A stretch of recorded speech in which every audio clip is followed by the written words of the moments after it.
Baik, terima kasih pemirsa, Anda masih di Damai Indonesiaku spesial Ramadan. Tadi kita sudah menjelaskan atau mendengarkan pemaparan dari Babe Haikal bagaimana urgensinya hidup di dunia ini. Lalu bagaimanakah Allah menciptakan manusia di muka bumi ini, yaitu untuk beribadah? Insya Allah akan dijelaskan kepada kita semuanya oleh Ustadz Zaki Mirza. Fadal Ustadz.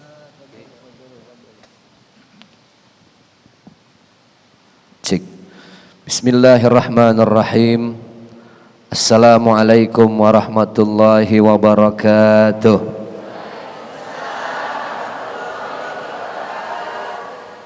Alhamdulillah alladzi ja'ala ramadhana ribatan matinan baina qulubil mu'minin. Assalatu wassalamu ala asyrafil anbiya'i wal mursalin wa ala alihi wa ashabihi ajmain. La ilaha illa anta subhanaka inni kuntu minaz zalimin. Pemirsa Damai Indonesiaku TV One dimanapun Anda berada, ayahanda, ibunda, para guru kita semua yang hadir, ada ayahanda kita Babe Haikal Hasan, mudah-mudahan Allah sehatkan beliau. Ada guru kita Al-Ustadz Abdul Muta'ali, mudah-mudahan Allah berkahkan hidup beliau dunia akhirat. Ada abang kita, host kita yang kita doakan juga senantiasa berkah di bulan Ramadan ini. Amin. Ya Rabbal Alamin. Kalau kita lagi sendiri, mikir-mikir, biasanya kan kita bisa mikir kalau lagi sendiri doang. Betul nggak Bu? Kalau lagi sendiri, lagi galau, lagi resah, coba dah pikirin. Hidup nih apa sih yang kita tunggu? Nggak ada ya. Hidup cuma nunggu mati. Betul nggak Bu? Ibu mau merantau kemanapun, ujung-ujungnya mati. Jabatan setinggi apapun, ujung-ujungnya mati. Mobil mewah, rumah bertingkat, ujung-ujungnya hidup cuma nungguin mati. Pertanyaannya, persiapan apa yang bakal kita kasih buat Allah? Dan itulah Allah menyiapkan begitu banyak sarana ibadah dalam rangka supaya itu semua jadi fasilitas supaya kita ngumpulin segala kebaikan.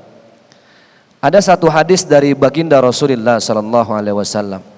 Inna mimma yalhaqul mu'min min amalihi wa hasanatihi ba'da mautihi. Ternyata di saat kita udah masuk ke alam kubur, tertindih tanah, terhimpit papan, tentu semua yang bersifat duniawi udah nggak bisa nyamperin lagi. Betul nggak Bu?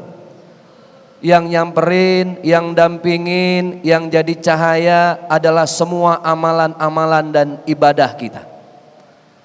Makanya subhanallah tadi Babe Haikal Hasan bener banget, cakep. Ibadah jangan dipersempit artinya. Ibu dagang nasi uduk, ibadah, bener gak? Bapak-bapak ojek online juga ibadah. Semua kan udah ada tracknya Bu.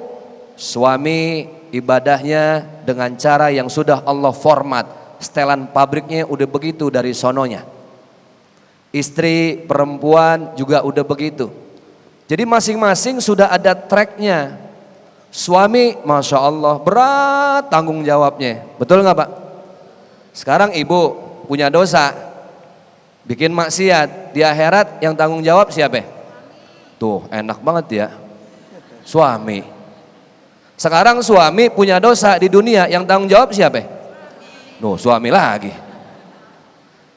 Sekarang kalau urusan nih, urusan yang beda, suami istri, yang banting tulang siapa? Suami. Yang peras keringat siapa? Suami. Yang cari duit? Suami. Yang ngabisin duit? Tuh enak lagi dia. Emang berat banget beban laki, tapi ya itulah Pak rezeki kita. Rezeki suami itu tanggung jawabnya jelas. Qu anfusakum wa ahlikum nara. Kata Allah, selamatkanlah dirimu, baru setelah itu istri dan anak-anakmu dari jilatan api neraka. Kullukum ra'in wa kullukum mas'ulun an ra'iyatihi. Setiap kalian dan setiap pemimpin nanti akan ditanya pertanggungjawabannya di akhirat.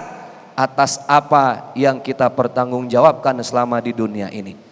Jadi masing-masing sudah ada tracknya. Hidup itu yang penting ibadah. Jalani, nikmati, syukuri. Apa Ibu? Jalani, nikmati, syukuri. Semua Allah hitung jadi ibadah. Udah tenang aja.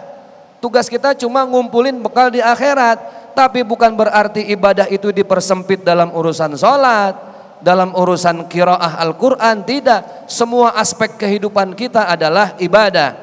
Allah Subhanahu wa taala berfirman, a'udzubillahi minasyaitonir rajim. Wabtaghi fima atakallahu ad-daral akhirah wa la tansa nasibaka minad dunya. Kumpulin bekal akhirat sebanyak-banyaknya. Tapi jangan lupa sekarang kita hidup di dunia. Dunia ada rumusnya. Betul nggak Bu? Bu, dunia ada rumusnya. Duit bukan segalanya, tapi segalanya kudu dibeli pakai. Elah apal banget duitnya. Lah beli kerudungan pakai apa? Beli kerudungan pakai duit ya. Beli kuota pakai apa? Pakai duit. Beli bensin pakai apa? Duit. Makan pakai apa? Tangan.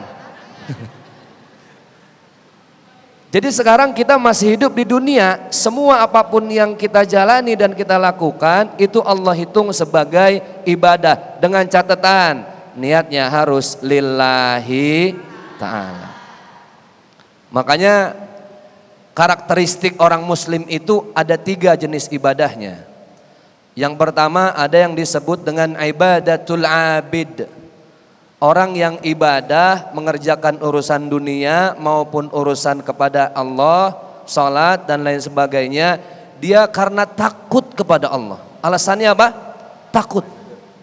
Takut masuk neraka, takut nggak masuk surga. Ustadz, apa orang yang ibadahnya karena takut dapat pahala? Dapat. Pahalanya aja pahala jihad. Padahal dia tibang takut doang. Saya sholat niatnya cuma karena takut ntar masuk neraka. Ada level yang kedua yang disebut dengan ibadatut tujar.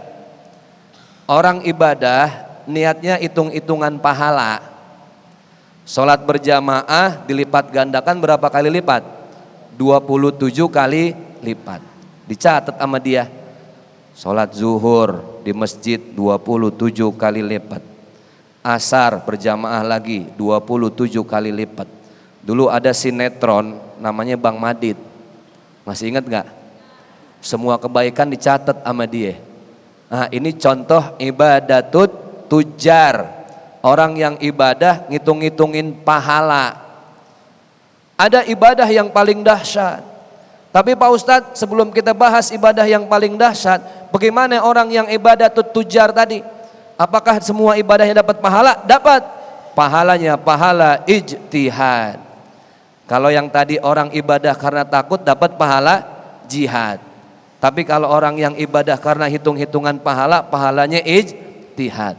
Ada orang yang Allah kategorikan dan golongkan dalam golongan orang-orang mujtahidin. Orang-orang yang selalu dia berjihad. Bukan hanya dapat jihad, bukan hanya istihad, tapi bahkan pahalanya mujahadah. Apa Bu? Mujahadah. Inilah orang yang disebut dengan ibadatul arifin. Orang yang ibadahnya bukan karena takut, bukan karena hitung-hitungan pahala, tetapi karena Allah lillahi.